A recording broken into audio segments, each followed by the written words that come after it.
All How do we do this again? I don't remember. This is a podcast, so we are told. I'm the guy who's on the podcast. That's the other guy. What's up? Hey, how you doing? Oh man, you're already turning into Robo, Alex. That's good. That's how you do it right there. we're back from a small hiatus due to scheduling conflicts, sickness on my behalf, and Alex just flat out leaving the country. So, kind of rude. Yeah, you froze completely when you said that, so I have no clue what you said. Oh man, this is gonna go so well. This is gonna be the best recording session that we have ever had. I'm Joseph Craven, and I'm joined by Alex Lebel. And if we have too many technical difficulties, we'll just see what happens. But we're gonna record a little episode of You'll Never Talk Alone for everyone here. We've got a couple of matches that we have not really discussed at all. I think we got a couple of matches, right? We never talked about. We've got two. At least two. Yeah, we have two to discuss. We took a little time for the international break. Of course, Team USA and Mexico are playing each other right after we get done recording this. So by the time you listen to it, there already will be results in that international showdown. But we're recording right now so that we can watch it without interruption. Yeah.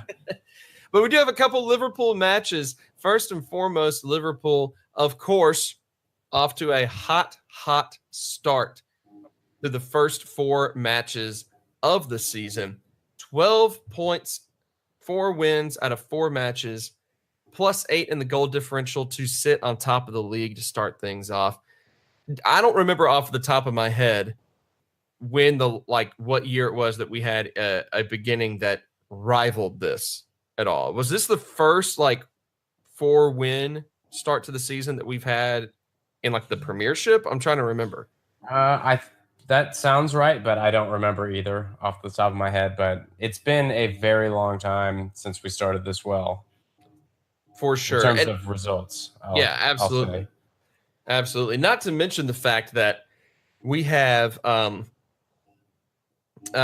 last time that we did, I had a hot start was, of course, the second place season where we started the first 3 matches, victories, and clean sheets. And we've done that again this year, which is really, really significant. 3 matches, 3 clean sheets to start things off.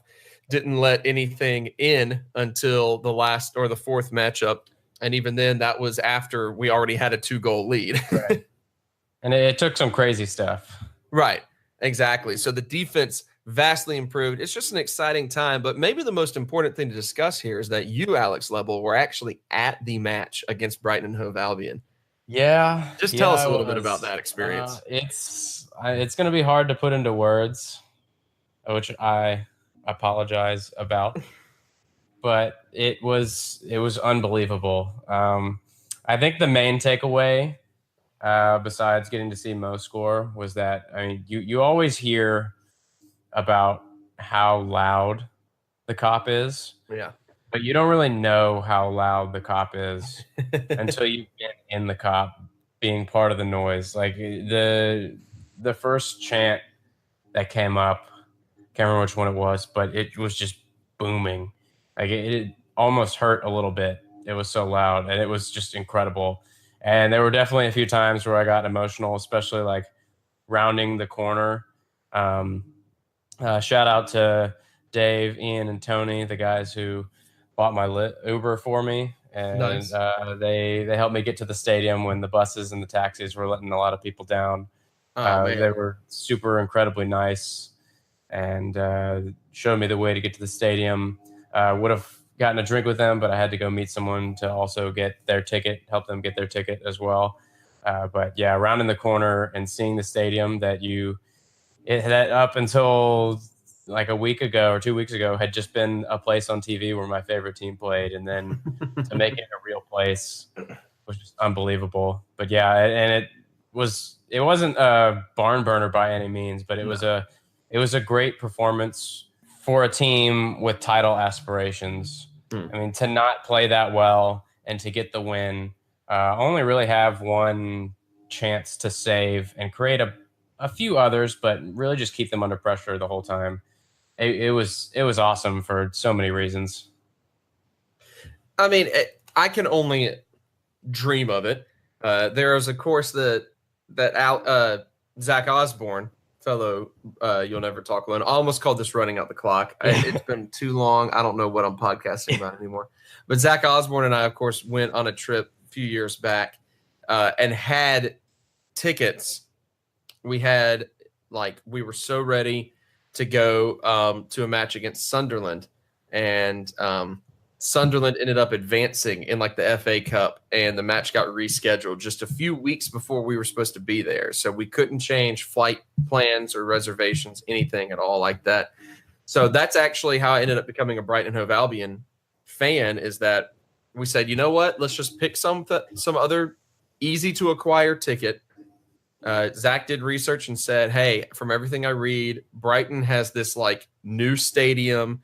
It's apparently an awesome stadium, and the fans are apparently just really awesome, and we should just go check out Brighton. And I said, okay, fine, let's just do it.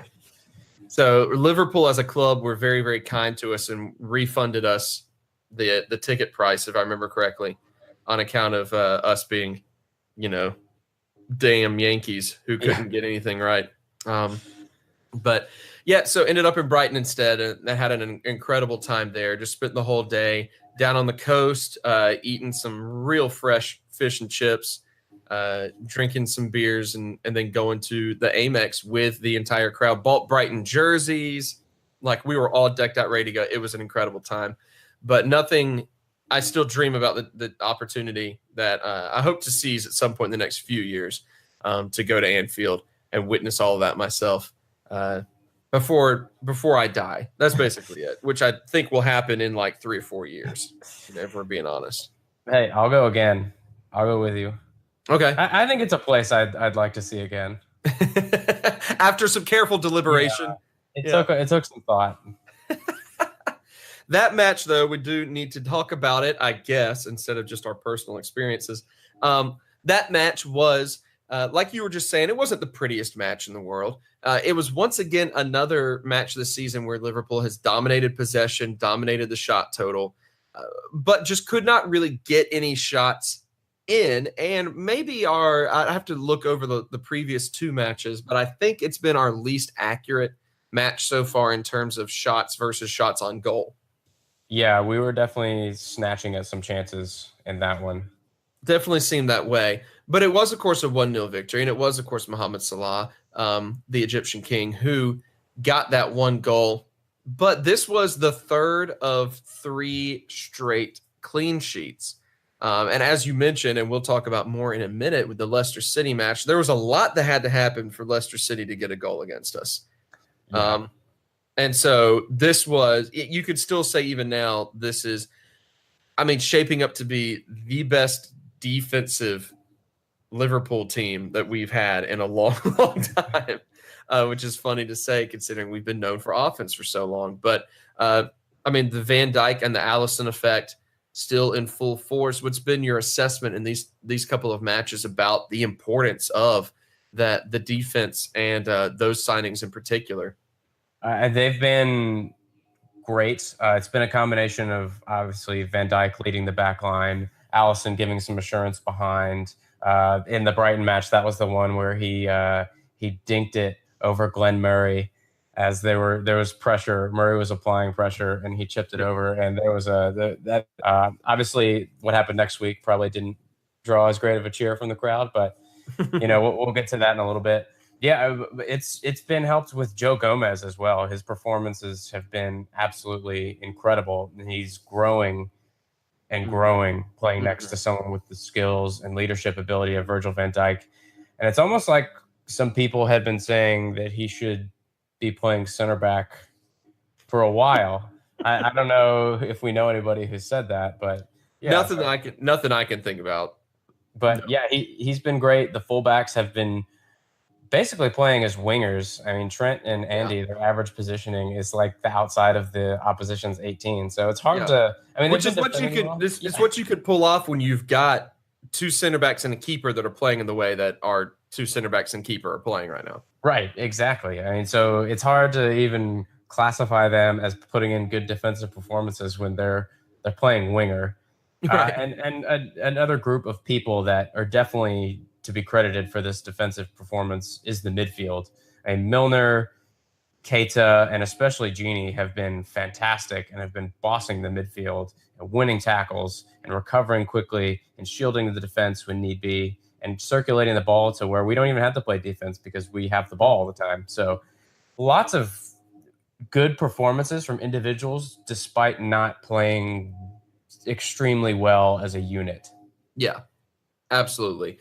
And which is really funny considering that as an entire unit, like the entire 11, we have looked much more like a complete squad at the beginning of this season than we have in the past few years. We've been able to really pinpoint in the past, oh, well, this unit didn't do well or this unit was really struggling. And right now, a lot of the issues, especially like the midfield. Last season, the midfield had a lot of question marks. And right now, we're not seeing that as much. We're not necessarily seeing a dominant midfield all the time, like what you were just saying, but we are seeing a midfield that is not not screwing up. Right. Like we kind of got used to, especially by the end of last season. So it's been fun to see a very complete team, a team that we don't feel like we have to score 4 goals in order to beat squads. Right. And teams that can win when not playing especially well. I know it's the old cliche, but that's the mark of a team that will go places. And it's nice to know that we don't panic anymore when we're not tonking teams. We can get that goal and play pretty assured most of the time from now on, which is huge development in mentality, you can call it, since Klopp took over. And that's what we brought him for. Yeah, exactly. He spent a few seasons trying to build the squad that he knew he could work entirely with. And boy, are we reaping the rewards now. Yeah. Hopefully this form continues. Obviously, it's only 4 matches and there's a lot that could go wrong, but this is the most promising start that we've had in a long time. Something that we can actually look at and not necessarily have much of a critical eye on. And that's different. I'm not used to that. Yeah, and like things aren't going perfectly, but who cares? We're top of the table and 4 wins from 4. And we're so optimistic that even the things that we haven't done well, it's like, oh well. Yeah. Let's talk now because you did say it. You did bring it up earlier. Let's talk about the Allison goof against Leicester. I think Klopp, made a comment in the post game about how he, is still getting used to having a Brazilian in goal. Yeah. Which I think is a funny assessment of it. But Allison, of course, had just an absolute moment where he was trusting. He was feeling himself. Yeah. In that moment. Let's talk a little bit about that. What do you think went on there? Is that something to be worried about moving forward, or is that something that just kind of happened and we get past it? I think it's just something that happened and we get over it. I mean, it was bound to happen because he's a keeper for Liverpool. But I mean, even last season and earlier this season, you've seen him be assured with his feet. That's the whole reason we brought him in, is because he's good with his feet. And there's countless examples of players messing up that exact same skill. So, I mean, yeah, it sucks. And of course it would happen to us, but it kind of seems like people aren't as bothered about it just because they know he's really good. And when they know we spent all that money on it, like had Karius done that in his first season, he would have been dragged through the mud like he was initially. Had Mignolet done that, people would have been freaking out, myself included. Had Karius done that, myself included, would have been freaking out. But we know what Allison's capable of, and it's a sign of the times and at the fan base that most people are willing to let it go. And it also seems like every other fan base is more distracted by us hiring a throw-in coach than the error. Like, they're freaking out about that. And it's kind of like everyone has just accepted that he's good and it was a one-off, which is awesome. I know.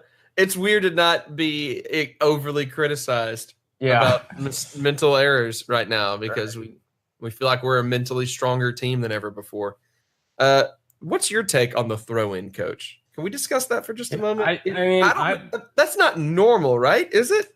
It's definitely not normal, but I think it's a great idea. You got to take your advantages where you can get them. Sure.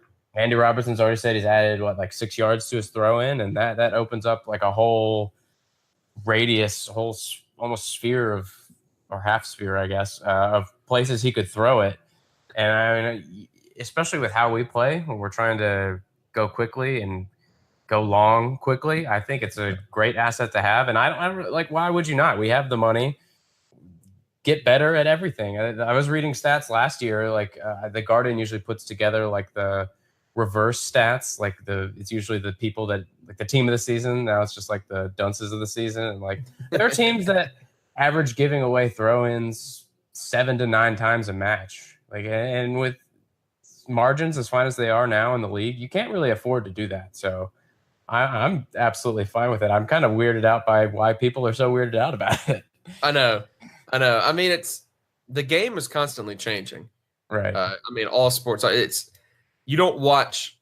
Okay, I hate it, but you don't watch the NFL without somebody using the term RPO 70,000 times and they're in the broadcast. Right. Sports are constantly changing. This is just something that Liverpool's saying, hey, you know what? This is going to be beneficial to us. Let's try to get it. I don't know what the longevity of having a throw-in coach is going to be like, because I'm sure that you reach a point in which you're throwing the ball in about as well as you possibly can.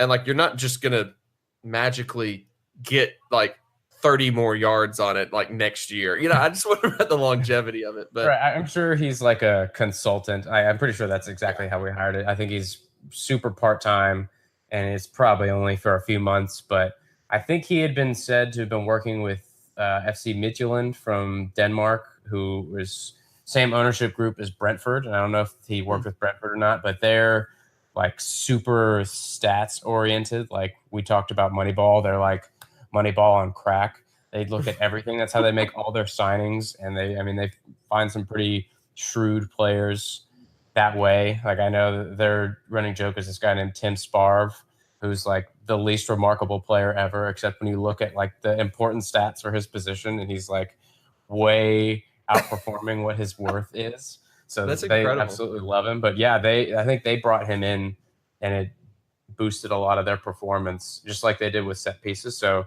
kind of the social proof that I'm definitely willing to hop on board with. So Moneyball can actually work in this sport. In a way. When you're in a tiny league like the Danish Super League. Sorry to any Danish listeners that have a different view of their own league. Please reply to us with what your perceptions of the league are. But exactly, it can work. It's probably not exclusive to that, but it can work. It can help. Let's talk a little bit about the Leicester City match as a whole before we hit some headlines and then look ahead to the next matchup. But Leicester City, of course, was a 2-1 victory. It kind of seemed like maybe the match was fairly in hand before Leicester got their goal off of the gaff, but you never really want to give up. I mean, isn't the old adage that a 2-0 lead is the most dangerous lead in the game? Yeah. So. But looking at the statistics, this is also the first time that we've been in a matchup this season in which possession's been almost even, that the other team gets more shots than we do, that we are on the other, like we're on the receiving end of, or not the receiving end, we're on the giving end of the fouls more so than the other team is. The script was flipped for Liverpool against Leicester City in terms of the statistical output there. But it still was a victory. What does that tell you about this squad and how they're able to play 3 games very much the way that, very similar games, and then one that's entirely different? It shows their mentality, their togetherness. It's kind of that understanding that, yes, things might not necessarily go our way all the time, but if you stay the course and you keep putting a shift in, you keep fighting for your team, then things are going to go your way. And I think the moment that exemplifies that the most is that Joe Gomez block to save a goal. I mean, that's one of the things that we probably wouldn't have done in the past. One, because our center backs weren't good enough to get in the way.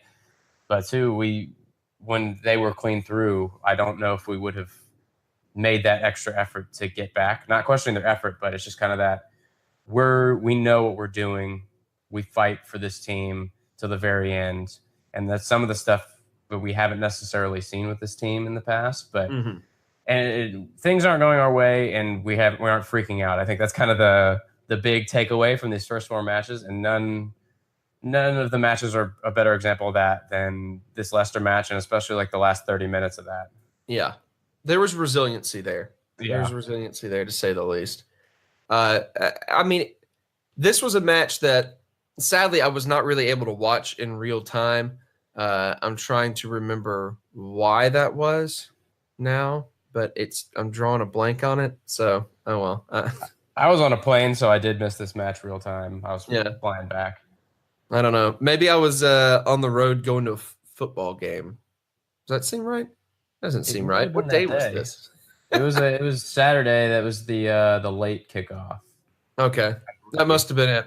Must have been. Either way, I wasn't able to watch it, so I wasn't able to really break it down outside of being able to catch like the highlights later on and the news stories around it. But we were beginning to see progress in the spring in terms of a squad that was able to break down matches in multiple ways, not just get the ball, charge down, score, but being able to, when a team parked the bus, handle that better. Not always great, because it's a terrible tactic, so it's hard to deal with, but better. And then stuff like this, where a team is trying to match us. And in this situation, kind of did match us for in several categories, but being able to weather the storm a little bit more. We're starting to see that more, and we're starting to see us as, and I guess it just comes back to what we were saying earlier, more of a complete team this season. Right. Definitely what it seems like, at least. So, a lot to be excited about moving forward. Let's look at a few headlines and get a quick assessment of some of these before we fully move along. In some injury news, there are positive reports coming out about 3 Reds in particular. One we don't expect to see anytime soon, of course, with Alex Oxlade-Chamberlain, but positive reports in his recovery, which is always good to hear. They're saying that he's making a lot of progress. But we are hearing good things about Fabinho and Adam Lallana, who are expected to make their returns. Some reports saying within this month. And I believe Fabinho, is about ready anyway. Lallana was the one who was taking a little bit longer. But getting those 2 players back in this month, what sort of impact do you see coming out of them? They'll definitely give us more options for rotation, which is good. I'm not saying that anybody needs to be dropped, but I mean, Fabinho was excellent against the United States in that friendly. I mean, the United States didn't play all that well, and he was playing out of position, but he drew the penalty. He had a bunch of laser beam shots, and I'm really excited to see what he will provide as someone playing that base of midfield.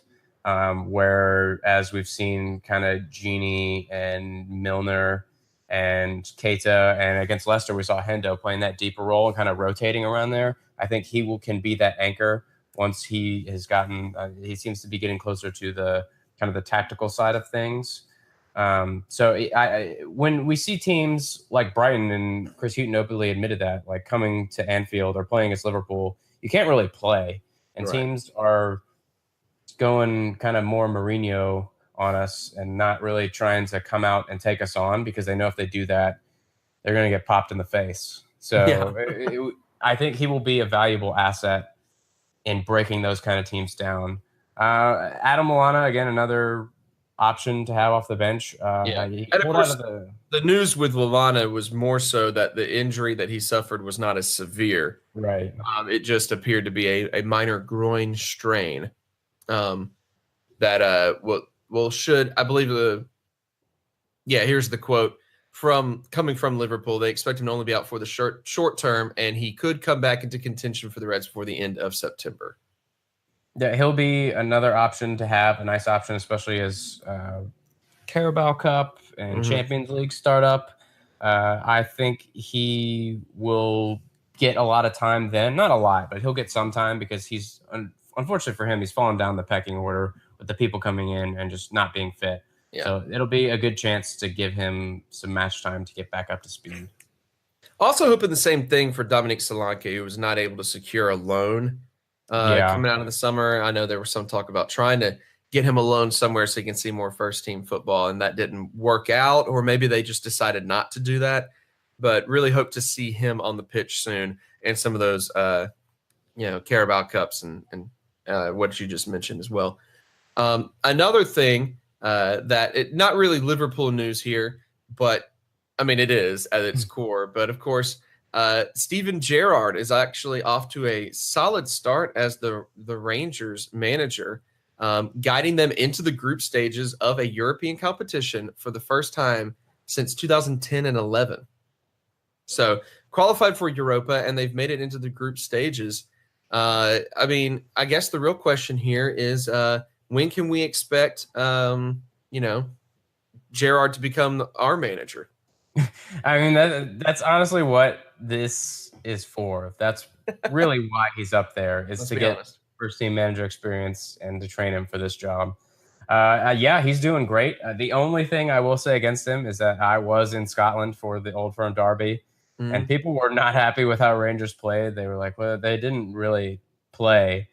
And I mean, what do you do when you're coming against the mighty Braj, who is uniting the disparate parts of Glasgow together and having people come up and thank him? But apart from that match, and especially with our loanees, he's doing well, and long may he continue. Yeah, the quotes from Jurgen Klopp about this, which I think was great, is that he said, "I've seen a few games because Stevie has 3 of my former players, 2 on loan, and John Flanagan.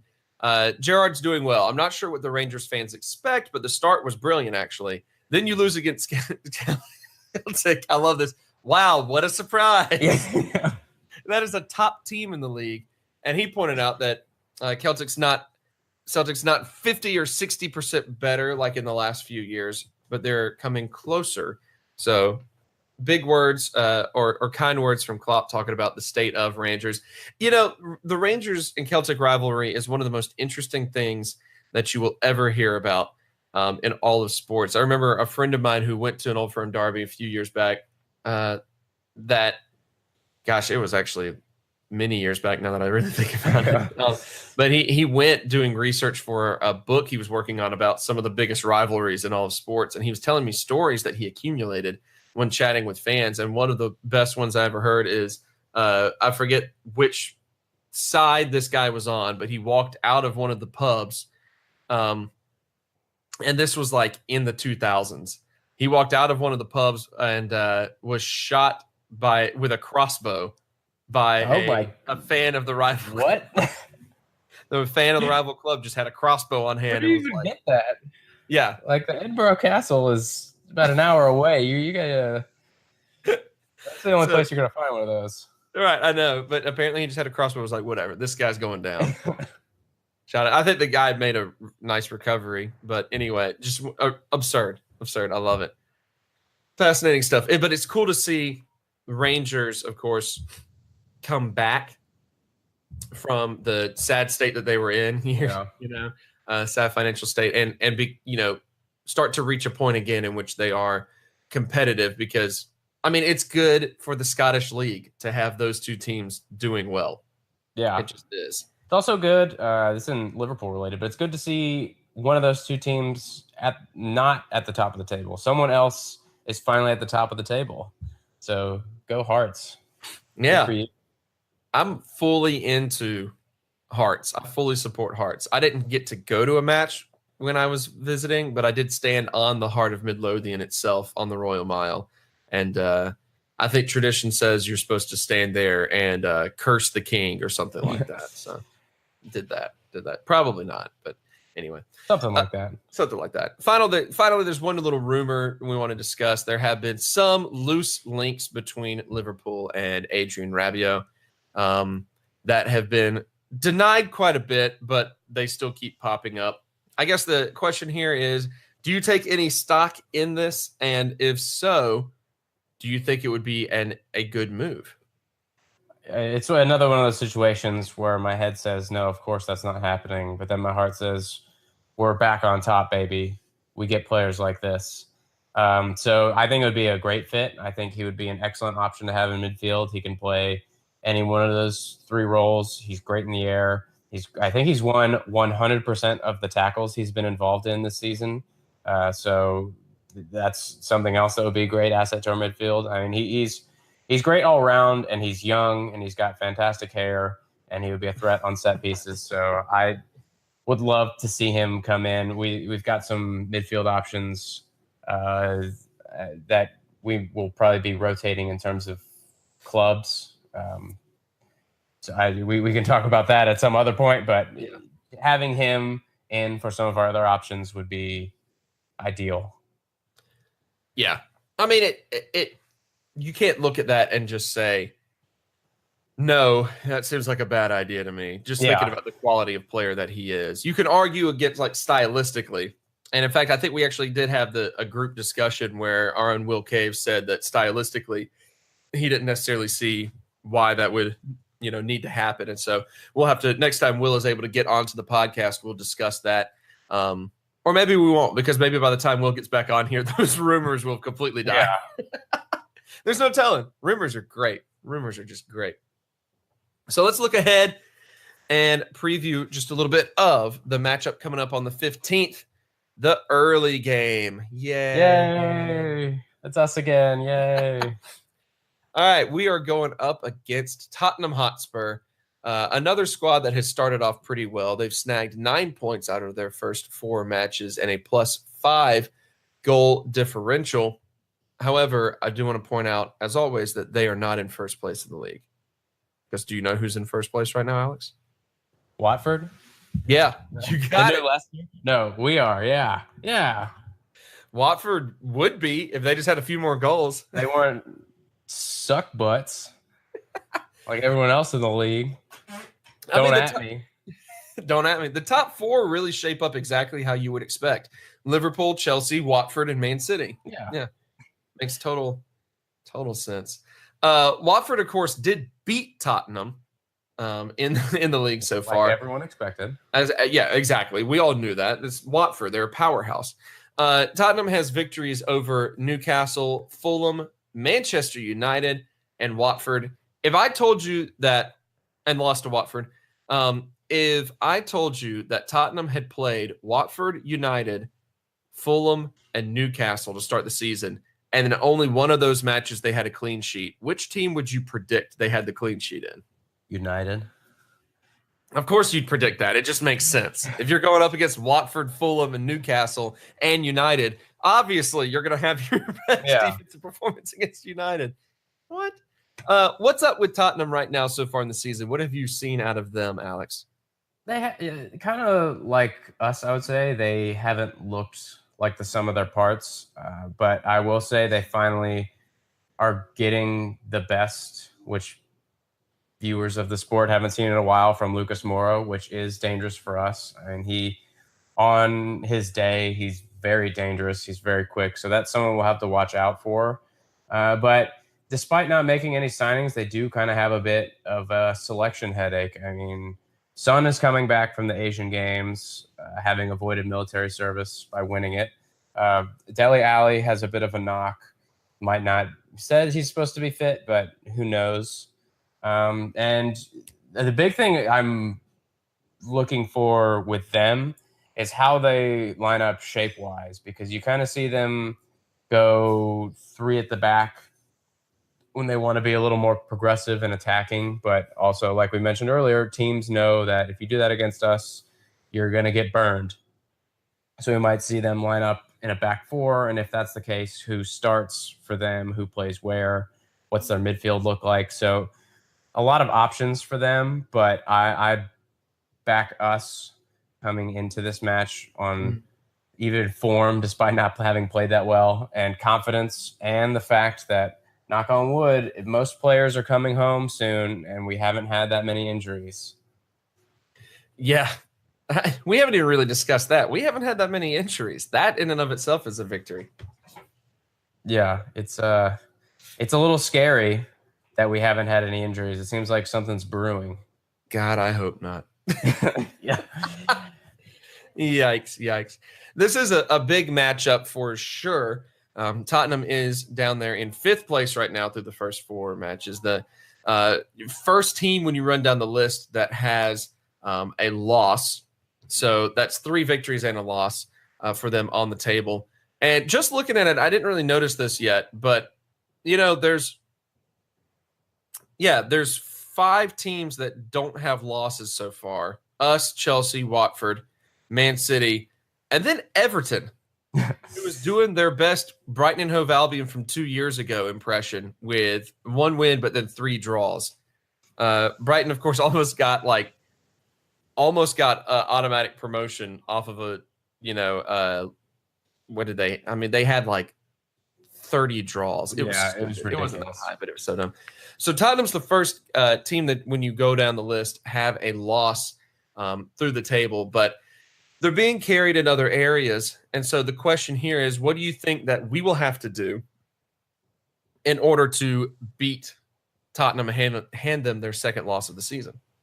I mean, we just got to keep doing what we've been doing. We've got to expect that I know Pochettino is kind of married to his style, but don't expect them to give us the space that we need to thrive. We're going to have to create it. And we're going to have to press them harder than they're going to try to press us. It's going to be a very intense match, and we're going to have to be on to win it. But I'm confident enough in our defense that even with their attacking threats, it could be another one of those situations where their best chances are going to be ones that we give them. They're not going to be ones that they create. Despite their attacking firepower, we're solid enough that I think we can keep them out and keep them at bay. And I mean, Harry Kane's not looking fully fit, and Virgil van Dijk is. So I think that's going to be a big asset for us. And I think above all else, we need to play way better than we did the last time we played away at Spurs at Wembley. Despite that being a turning point in our entire season, we cannot have another performance like that. Yeah, to say the least. Really going to be, I don't know, it's going to be an interesting one to see how we come out of the break, of course, because you never know what's going to happen from a momentum standpoint when you have an international break, or when you have the first international break out of the season, especially.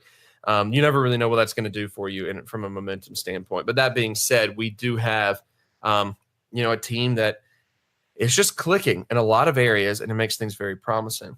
So here's what I'm going to propose. I'm going to propose that we, the two of us, do not give our scoreline predictions on this episode. I know. I'm going to propose that because I'm going to propose that we get everyone who's involved, Will, Zach, and Andrew, to submit this, and we put them up as a written post on our website, ynta.podbean.com, for everyone who's listening to go and check out later on to see what we think is going to happen in this episode. That's my proposition. Any arguments?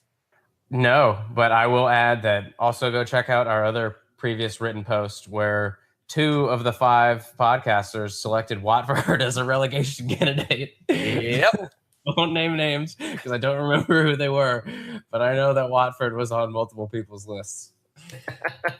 I think it's great that you're not naming names. I'm going to go ahead and say it because one of them was me.